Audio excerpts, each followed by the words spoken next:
Namaste Vidya, Khushro Vidya. Today we'll be discussing about applied physiology of respiratory system, that is hypoxia. It is a condition where there is oxygen deficiency at the level of tissues. It is a pathological condition in which the whole body as a whole or a region of the body is deprived of adequate oxygen supply. Or we can say that it is a decrease below normal levels of oxygen in inspired gases, arterial blood or tissues without reaching anoxia.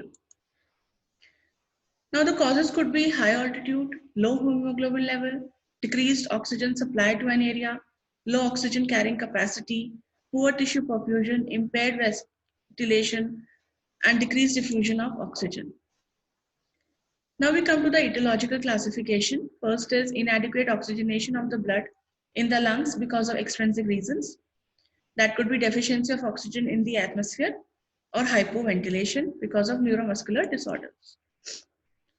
Next could be pulmonary diseases, where hypoventilation is caused by increased airway resistance or decreased pulmonary compliance. There could be abnormal alveolar ventilation, perfusion ratio, diminished respiratory membrane diffusion. Next cause could be venous to arterial shunts. Next, inadequate oxygen transport to the tissues by the blood, and that can be due to anemia or abnormal hemoglobin. General circulatory deficiency, localized circulatory deficiency, or tissue edema. Next cause could be inadequate tissue capability of using oxygen, and that could be because of poisoning of cellular oxidation enzymes or decreased cellular metabolic capacity for using oxygen because of toxicity, vitamin deficiency, or other factors. Now we'll discuss the types of hypoxia. They are hypoxic hypoxia, anemic hypoxia, stagnant hypoxia, and histotoxic hypoxia. So let us start with hypoxic hypoxia. It is also known as arterial hypoxia. It is a result of insufficient oxygen available to the lungs or decreased oxygen tension. If we come to the characteristics, there is low arterial PO2, low arterial O2 content, low arterial percentage of O2 saturation of hemoglobin. The causes could be low oxygen tension in inspired air, while a person is moving on to the high altitude or breathing in closed space, or he's breathing gas mixture containing low PO2. So it will result in low oxygen tension. When there can be respiratory disorders associated with decreased pulmonary ventilation. Now, the respiratory disorders could be brain tumor, asthma, sleep apnea, pneumothorax, bulbar poliomyelitis. Next is respiratory disorders associated with inadequate oxygen of blood in the lungs, like in cases of emphysema, fibrosis, pulmonary hemorrhage, pneumonia, bronchial obstruction, or bronchiectasis. There could be cardiac disorders also, like congestive heart failure or low cardiac output. So hypoxic hypoxia is characterized by reduced oxygen tension in arterial blood, while all the other features are normal here. Next, we'll come to anemic hypoxia. Hypoxia in which arterial PO2 is normal, but the amount of hemoglobin available to carry oxygen is reduced. The causes could be decreased number of RBCs, decreased hemoglobin content in blood, formation of altered hemoglobin, or combination of hemoglobin with gases other than O2 and CO2. This anemic hypoxia is characterized by low oxygen carrying capacity of blood, while the other features remain normal. The third classification is stagnant hypoxia, or you can say it as ischemic hypoxia also. This is a hypoxia in which the blood flow to the tissues is so low or slow that adequate oxygen is not delivered to them despite a normal arterial PO2.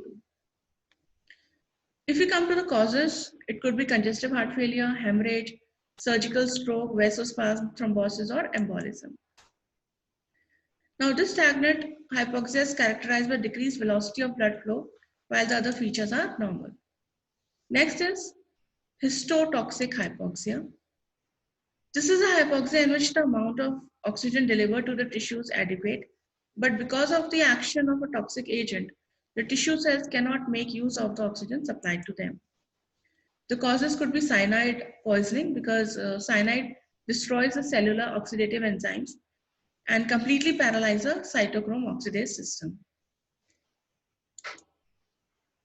So if we just see the comparison of all these types of hypoxia, in hypoxic hypoxia, the arterial PO2 decreases, while in other hypoxias like anemic, stagnant, or histotoxic hypoxia, the arterial PO2 is normal. Whereas the hemoglobin content is decreased only in anemic hypoxia, while in others it is normal. In case of stagnant hypoxia, the rate of blood flow to the tissue is decreased, while other features like uh, other features are normal.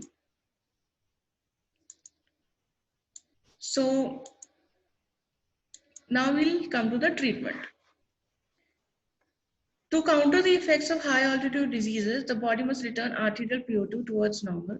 Acclimatization, which means by which the body adapts to higher altitudes, only partially restores PO2 to standard levels. Hyperventilation is the next treatment.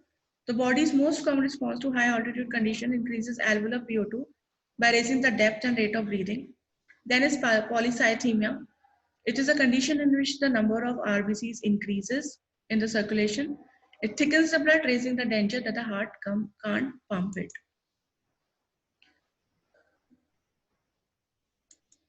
So this is all in the session where we have covered hypoxia and its type along with treatment. I hope you understood it. And if you have any doubts, you can just write it in the comment box. Thank you. This session is digitally powered by Digital 2.0 Jyoti Vidyapeeth Women University. Thank you.